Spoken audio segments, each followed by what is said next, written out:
Welcome to Slasher Sunday. So, I was bought The Rental by Guillermo Canales, as you guys all know, and it was one of my favorite films of last year. And argument, not a slasher, this and that, blah, blah, blah. The last 10 minutes of this movie is a straight up slasher. No question about it to me, so it counts. I watched it again, and I liked it probably even more this time. So, big fan of this one. I know it's split in the community, but it is what it is. And before we get into it, I'm sure I'll be asked about my Pearl Jam shirt, because anytime I wear any band shirt, I'm always asked about it in the comments below. Pearl Jam was my favorite band in high school. I listened to them all the time. This shirt is actually from high school. I bought this in high school, so I've had this shirt a very, very long time. And if you were to ask me my favorite Pearl Jam song, it was Porch off of their first album, 10. So there you go. But yeah, Pearl Jam, an amazing band when I was in high school. Loved them, loved them, loved them.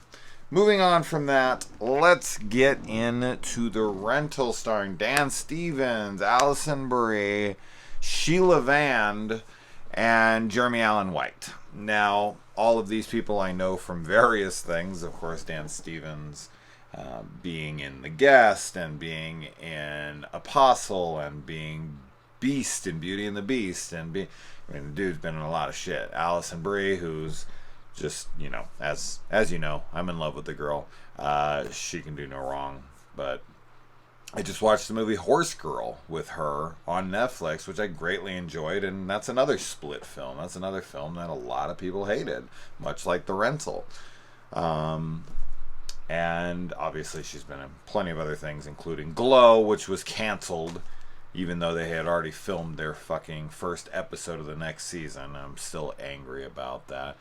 Sheila Vand is from A Girl Walks Home Alone at Night, which is a really cool, artistic, black and white film.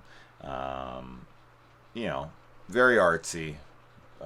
Some people might find it to be too slow or maybe even pretentious or something, but I love the style of it. The music, the soundtrack's fantastic.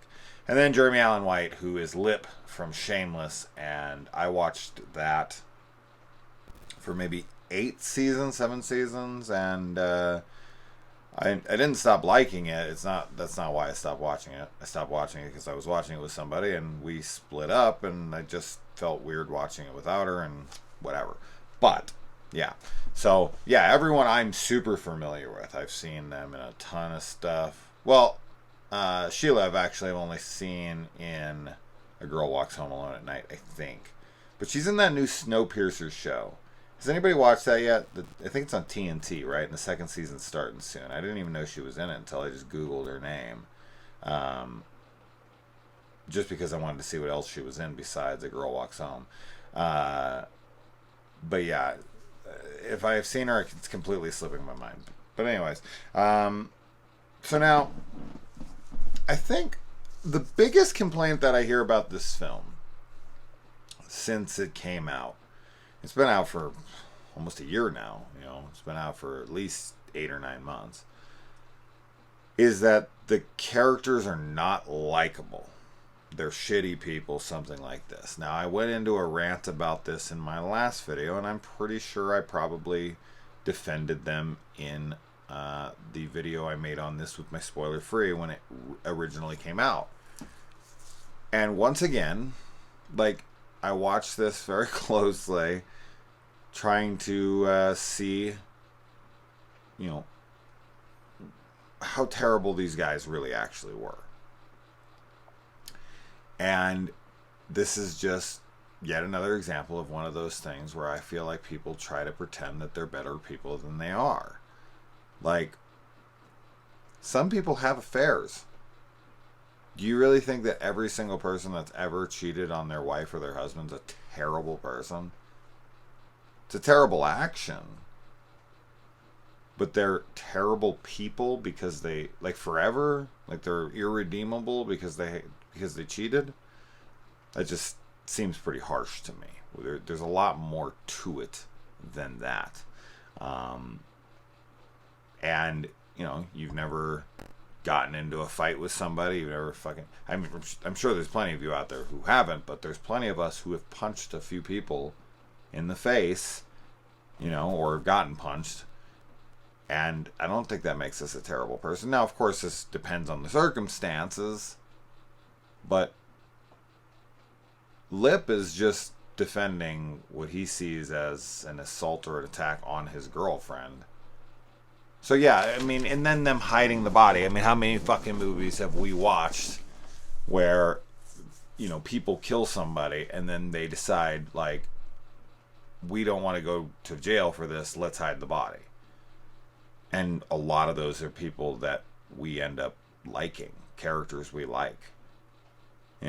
So this is just, I don't know. I don't see it in this film. I find them to be just very realistic characters, just real people. And I like that about this movie. I really like the exploration and the kind of like slow build, the character development, the subtle eeriness of the situation. Just like, once thing, it really just, the horror doesn't start until, the second half of the film. And what I was watching this, I actually showed this to somebody, and when it was over, I was like, what'd you think? They're like, I didn't like it. It was too boring. Bored the hell out of me. And I was like, okay. I mean, what was weird about it, though, was that she seemed to be completely engaged the entire time. She was like, oh, shit. Oh, no. And like, oh, he's going to do this. Oh, no. Blah, blah, blah. And then she was like, oh, it's predictable. And I was like, you thought it was going to be a nameless, faceless killer with no motive at the end of the movie? Bullshit. Predictable? No. See, I think a big reason of why this movie doesn't work, and I know I've compared it to The Open House before, and it's because it's a very similar movie, especially in its reveal, is people like that kind of like explanation, that closure, that reveal. That's like, oh, it was actually her brother all along, back for revenge. See, that shit just, like, it can work. Either can work for me. The no explanation or the explanation.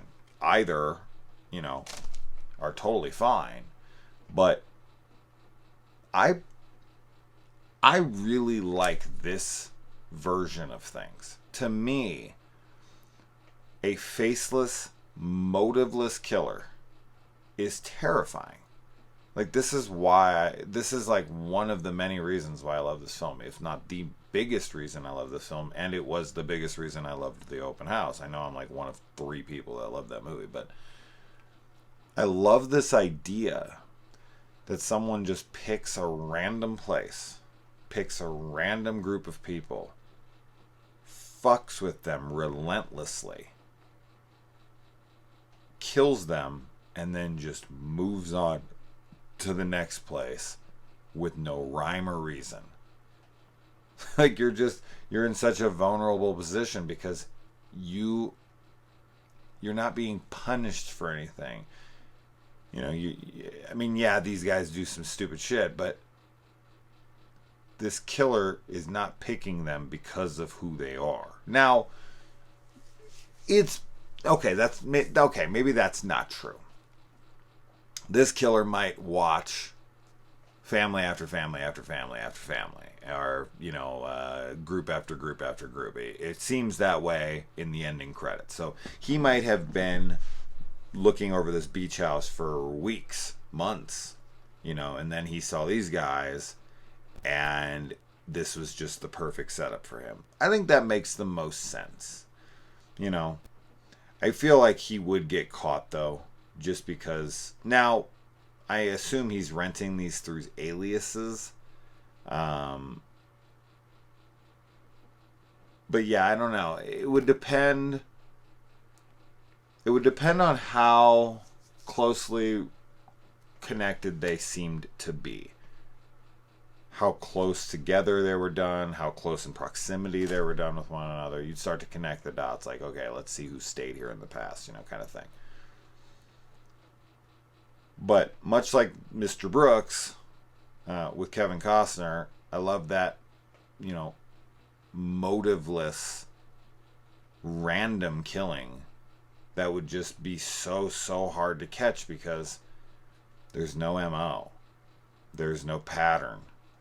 There's just random killing that's never connected to anything. And to me, that's just terrifying because there's an active serial killer and the cops would never know it because this person is, you know, self-aware enough to know not to do things that would connect them to other murders.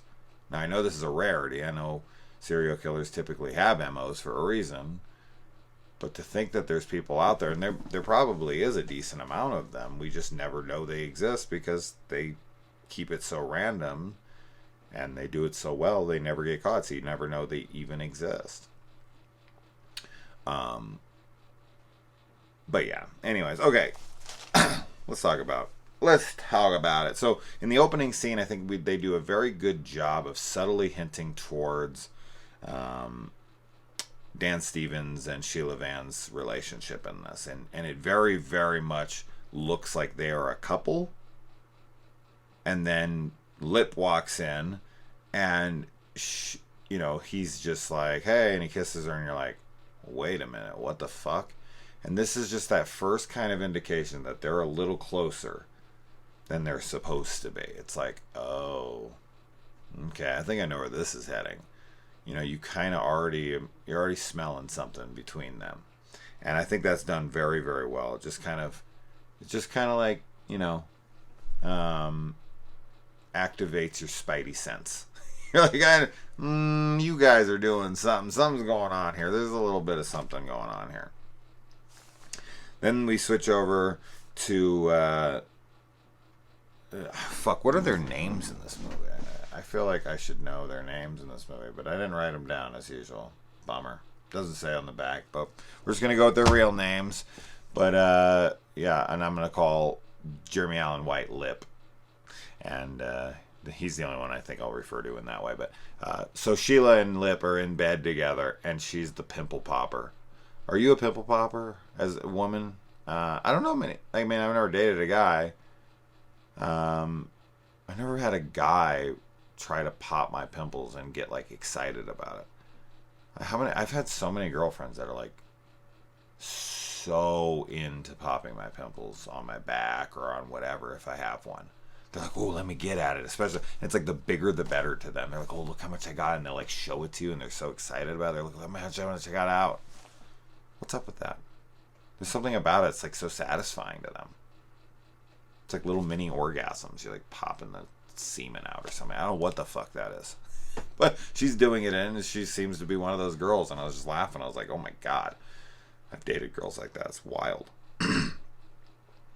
And then Lip decides to bring his dog. And Dan Stevens is like, "No, what are you doing? You can't bring the dog." And he just doesn't fight it hard enough. I'd be like, "Bro, we're not taking the dog." But to me, this is a non-issue. There's definitely people who are just pushovers and are just like, "Fuck, you're going to get me in trouble, whatever. Just don't let the dog be shown." I've definitely been in situations like this. So this isn't unbelievable. It's just, to me, it's unrelatable. I'd be like, no. Absolutely not. I'm not getting fined. I'm not getting, you know, we got to tell this guy right up front right now, see what he says, you know, whatever. Hell no.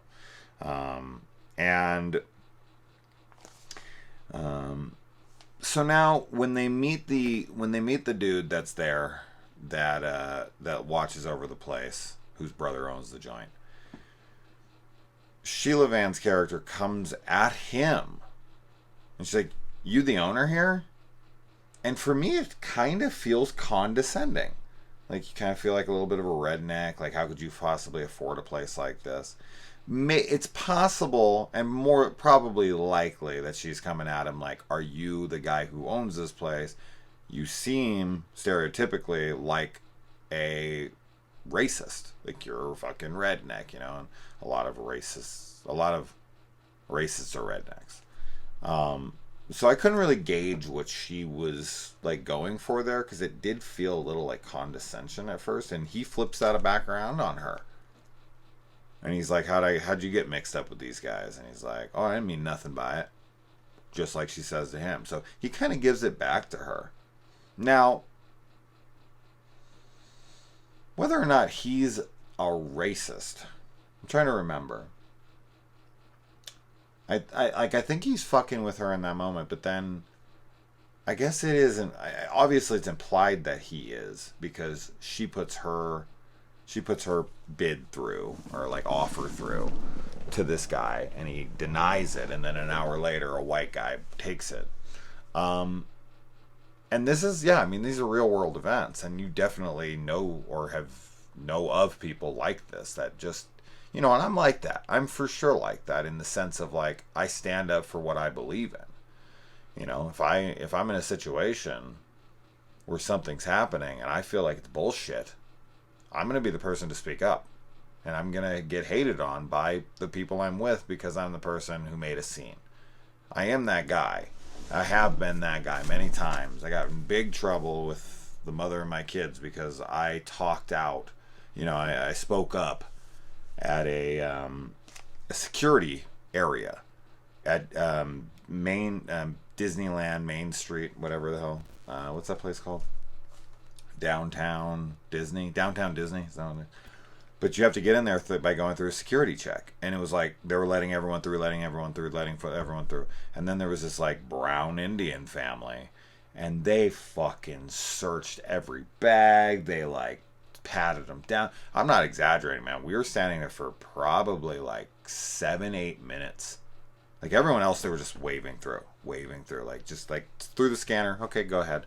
Scanner, go ahead, whatever. This Indian family came up. And they were like just grilling them, and they wouldn't let anyone else through until they were completely checked. And I just lost it, man. I lost it. And then Jen was like super pissed off at me and was like, don't create a scene. I'm like, no, this is bullshit. No one else is speaking up about this. And then it finally got our turn to go through. And then like I walked through. And then they're like, okay. Like I walked through and they were like, okay. And I was like, what? You don't want to fucking check my bags? You don't want to check my anything? Really? Why? And they were just like, sir, just don't make a scene. Keep going. And I'm like, this is bullshit, you racist pricks. Like, it really fucking angered me. And I could not help but stand and speak up. And everyone was giving me dirty looks. Like, why is this guy standing up? This happens to me all the time. Every time I stand up for what I see is right and what I think everyone should stand up for, people are like, oh, no, don't make a scene. Don't say anything. Fuck that. Fuck that. That's how we get into a position like we are in this country, is because most people, they just like want to go about their business. No, I don't see that. It's bullshit. Anyways, but she calls this guy out because she thinks he's, being a racist. Now, whether or not you agree with that, or whether or not you think this is like social justice warrior type agenda type shit, I don't know. This girl deals with this kind of shit on the regular, and it would be fucking angering.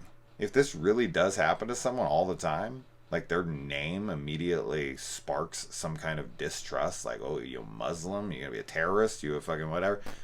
It's angering. It would be fucking outrageous, So, anyway, I get it. Of course, it's one of those situations where everyone's like, oh, please don't say anything. And it's not. Like, if you're gonna stay there, you should probably check that shit at the door. Like, hey, look. And she should have known that beforehand. Like, she's gonna bring it up now? And I think it's because he pushes her and is like, how'd you get mixed up with them? I don't think she was gonna fucking say anything until he said that. And then she's like, all right, I gotta ask you a question. Like, it's just been pushed too far. So I do think she came there with that intention of not saying anything, but once he said that, it was over for her. But yeah, she should have came there and been, if she was gonna go there, it should have been, under the pretenses that she was not gonna say anything. Because what is that gonna do? Call him out and then what? He's gonna apologize and like denounce his racist ways. Like, that's just that's not gonna happen. So then she's super pissed off about this, and then they try to cheer her up and successfully do so with bro puns. And this was something my brother Nathan and I did all the time. Brosidon, King of the Broshan, that kind of shit. We had all sorts of them. We would text each other with these long, elaborate texts, turning everything into bro. I'm so thirsty, man. I gotta drink a glass of H2 bro. Like, it was just all day with that shit. All day with that shit. We had so many funny ones. And it's nowhere near the only words that we turned into shit like that. But bro was definitely one of the first. And then Lip is very insecure about how successful his girlfriend is and feels like she's going to eventually leave him because of it. I can understand that. I think this is primarily a guy thing. I don't think girls typically worry too much about how successful their boyfriend is in comparison to them. There's like this social stigma that the guy needs to make more money and be more successful than the girl, or at least as successful, adequately successful. Like, there is a whole thing. Like, my best friend, one of my best friends, Lori, she literally, and I get down on her for this, but it's her life, it's her choice. She lies to her husband. She lies to her husband about how much money she makes. They've been married for almost 20 years. She got promotions at work, and she eventually started passing him an income. And she lies to him about it so that he doesn't feel emasculated. This is ridiculous. This is fucking ridiculous. But I'm hanging out with a girl currently who makes way more money than I do. And I make a pretty damn decent living, but she makes outrageous money. Like, more than my father and my stepmother and me, like, combined. And we all make a very good salary. She makes an outrageous amount of money. And it's a tad daunting. It is. But lately I've just kind of been like, you know what, this is a stupid fucking way to feel. Like, why should I, like, quote unquote punish her? I don't know if me not being around her is punishment, but why should she have to suffer because she's successful and men can't handle it? Well, she's only allowed to date someone who makes more money than her, and with as much money as she makes, that's gonna be fucking hard pressed. She's not gonna find a lot of guys that make more money than her. So yeah, that's a real weird thing that guys probably need to get over. No, they need to get over. Not probably. They straight up need to get over that. So, yeah. When that scene happened, it was just, because it's currently what's happening in my life right now. I'm just like, I saw that scene and I was like, this makes me think about what I've been thinking about. And it just kind of made me, dig my heels a little bit stronger into the idea of, like, get the fuck over it. Like, be a man. Be a man and admit that she's more successful than you, and that's okay. That's okay. There's nothing... It is a weird thing. It is a weird thing, but it is a real thing. It is a real thing. But that's just built, like, you have to understand that that's just built into our subconscious through societal norms and expectations. The man makes more money. The man's the breadwinner. This is just something that's pushed into you. This is why I have a hard time crying. Like in real life situations, it's almost impossible to make me cry. And this is because when you're a boy, when you're a small boy, you're just told, you're beat over your head, boys don't cry, boys don't cry, boys don't cry. It's so bad to teach a child that. Like, to suppress your emotions like that is terrible for you. I'm convinced that's why women live longer than men, because they just let out their emotions. And guys are like, suck it in, suck it in. And then they fucking have a heart attack when they're 60. Yeah. Anyways, okay. And then Allison Brie doesn't want to do the drugs that they bring up to her, and she is like begrudgingly gives them to them, and then is like, look, I'm gonna sit this one out tonight, just don't do too much, I want to party with you guys tomorrow, I'm so beat, I've worked all week, I just, we just got here, we did a long drive. I get it, man, it's not the time to do drugs for her. She's just like, ugh, like, I'm out of it, like, not tonight, please wait for me, let's go do this tomorrow and this and that. course they don't listen, and then they get drugged up, and then the mistake happens, and at first they start kissing, and it's like, all right, that's bad, but you haven't crossed the line too much yet. Like, yeah, it's fucked up, don't get me wrong, and you shouldn't be doing it, but I don't think it's worth like getting a divorce over or anything. Or I think it's one of those secrets where it's like, Jesus Christ, what the fuck was I thinking? A quick little kiss in the pool or in the jacuzzi is like a stupid fuck up, and then you go, all right, recalibrate. What was I thinking? Moving on with my life.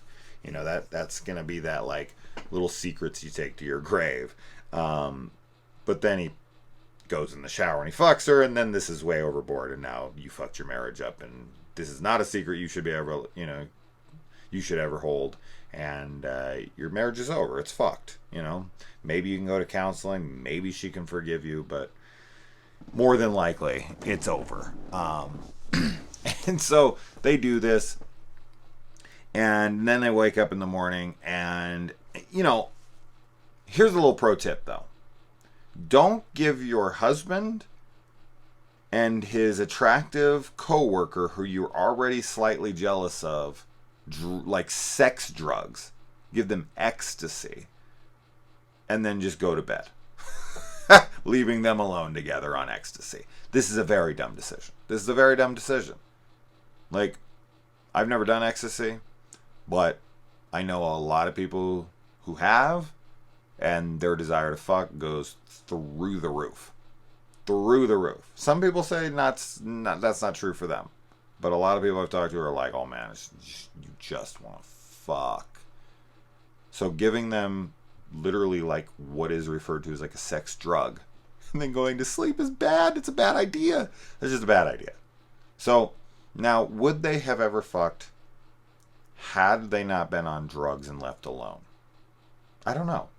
I know we find out that he has a pattern of jumping from one girl to the next. Okay, that and he cheats in order to do it. So he cheats on his last girlfriend with Alison Brie. They get married, and the girl before that he cheated on with the girl that he was with when he met Alison Brie. So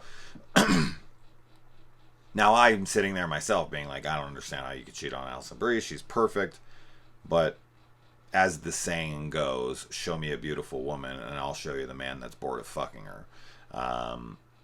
So it's not unbelievable. It's just unbelievable to me because I think she's so fucking gorgeous. But Sheila Vand is very attractive as well. But yeah, it's just, would they have fucked if they weren't on drugs? Who knows? I don't know. I think no. I think it was a fuck up because they were on drugs, and then they were like, this can't ever happen again, and I think they were going to stick to that. It's not like they woke up in the morning and like everyone left and they were, we can't do this again, and then they went right back at it. They felt genuine remorse. They felt very awkward. They felt terrible.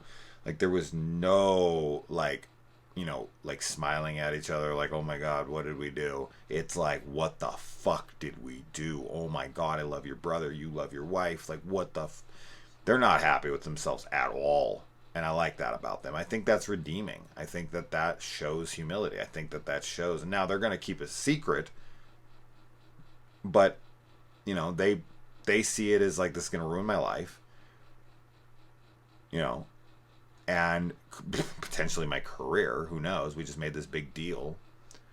So yeah, like, I get it. Anyways, I'm going on a lot of rants about my personal life tonight.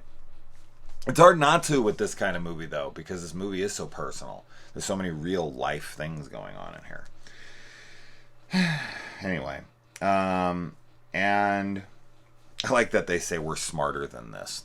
Yeah, I like that. And let's see, we already talked about all that.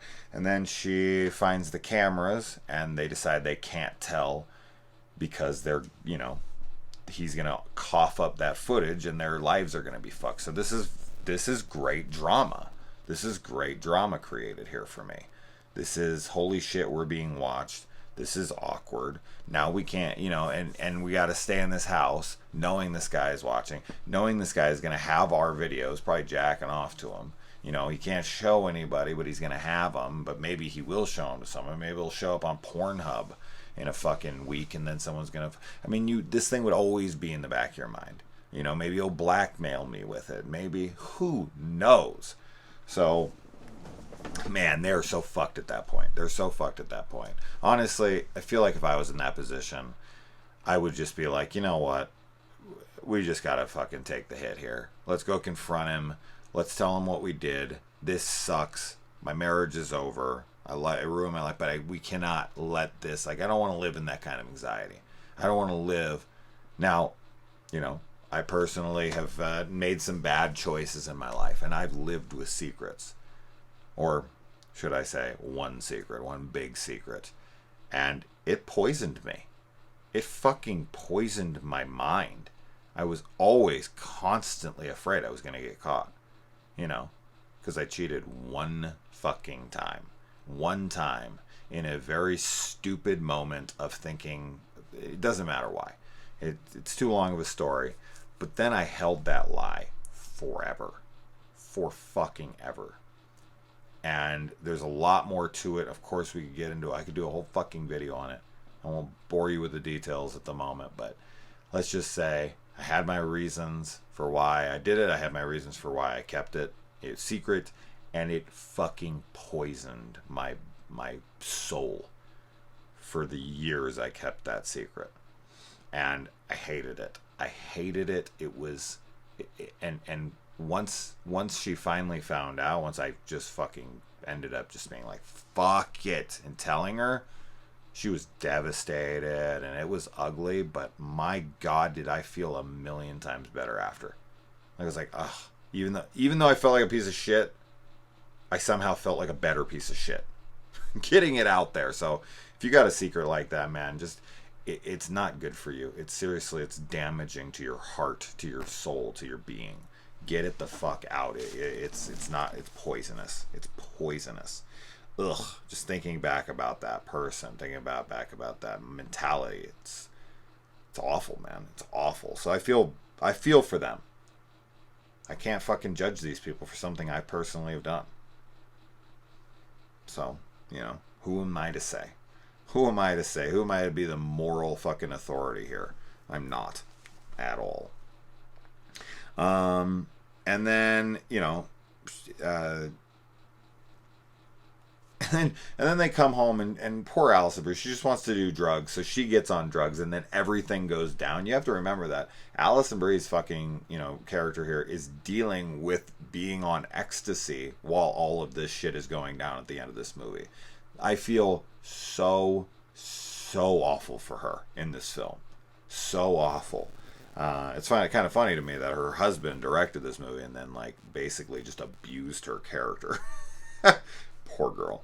And then you know, Sheila Van's character goes and she confronts the landlord, the tenant, not the tenant, the fucking property manager. There you go. And he's just like, what the fuck are you talking about? Like, he genuinely has no idea what they're talking about, 100%. And of course we all think it's going to be the brother, or maybe even him. But then they get into the argument, and then Lip comes in, beats him up, then they walk out, and then the killer comes in and kills him, which is so twisted and such a great moment to me of, like, they beat the shit out of this guy, and now, like, they have to believe they killed him. Like, that just adds so much drama. Like, he would have been fine. He would have survived. It would have been bad, lad. They would have got sued. Like, this, you know, would have went not so great for them. But his demise, like him coming and sneaking and killing this guy and then leaving it on them. And this is where the slasher starts. Like, right when that happens, slashing starts. And I really, really like the shit out of it. I love the shit out of it.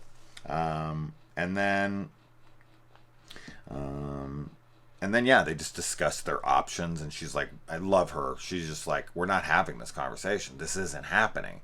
And then she goes in the room, and he comes in, and he tries to talk to her, and she's just like, I'm already an accessory. I'm already fucked. I didn't turn you in right now. I didn't call the cops immediately. Like, she doesn't know what to do. You know, she wants to do the right thing, but I don't know. Is everybody going to be like, oh, I'm definitely calling the police on my husband? And everybody, yeah. Yeah. Now, after she sees the video that the killer plays for her on the TV, which this is what I'm saying, he just loves antagonizing. He is a pure antagonist. This is what he gets off on. He's an antagonist. He's just antagonizing the fuck out of them right and left every chance he gets. You know? And so it's just pushing their buttons, getting them more riled up, and he just gets off on it. This is like what he jacks off to. I don't know. But he gets them riled up, and you know, shows her that video, then sends it to Lip, you know, all that stuff. And that just creates such great drama there as well. And then Allison's just like, I'm the fuck out of here. And, you know, calls him out about it. And he's just like, oh no. And then she goes to text him because her tires get popped from the, you know, the spikes across the road. And then you get this real quick shot of him coming at the window, which is really fucking, you know, scary looking. And now the killer himself, I said this before, and no one got it, but I don't understand. Like, this dude is wearing a bald, featureless, human-faced mask, carrying a hammer. And when I said that this guy looks like Ryan Gosling's character in Drive, when he's literally wearing a very, very similar mask, and his weapon of choice in that movie is a hammer, everyone's like, Drive? How's it Drive? What do you mean Drive? Like, how is it close? What do you... And then when I tell them, they'd be like, it looks more like this. And I'm like, what are you talking about? This is like stripped right out of Drive. What are you guys on? But it's very much that. And then I love the kind of the subversion of expectations here. That's another thing I love about this movie, and I think that's some things that people hate about this movie. What's behind the locked door? Nothing. What are on those Polaroids? We'll never know. What was that? What were those Polaroids? And he's like, you don't want to know what these are. What does that mean? What were those? Was the brother a creep? You know, was he taking pictures of sexual shit that is, you know, disturbing? Were they dead bodies? Like, I feel like he would have shown her had it been that. But what could those pictures be? It's a mystery, and I like that. I like that mystery. I like that there's nothing in that room. That's so cool to me. And then it even like opens up another door, and you think, oh shit, maybe there's something in there. But I really feel like people feel duped. They don't like that. They don't like when something's set up and then it's not like closed out. But I love that kind of shit. It's like, you think this is going to be something. You think this is going to be something. It's not something. You know, as long as the other things pay off. And I feel like plenty of the other movie pays off, that what you think, because everybody's like, oh, behind that door. When as soon as they see it with the lock, they're like, that's where the cameras are. Duh, that's where it's at. Duh. You know, they feel so smart. Oh, I got it. I already know what's going to happen. And then it doesn't happen, and they're like mad. They're like, I mean, what the fuck was the point of that then? Huh? Meh. It's like, oh, don't be mad because you just got fucking showed to be, you know, that you didn't know what happened. And you couldn't have possibly known. Of course, that's what they made you think. That's why it's a subversion of expectations. It subverts your expectations. You expect it's going to be behind there, and it isn't. I love it. Do it to me more. Fuck with me. It's just like this killer. He likes to fuck with you. He likes to make you think things.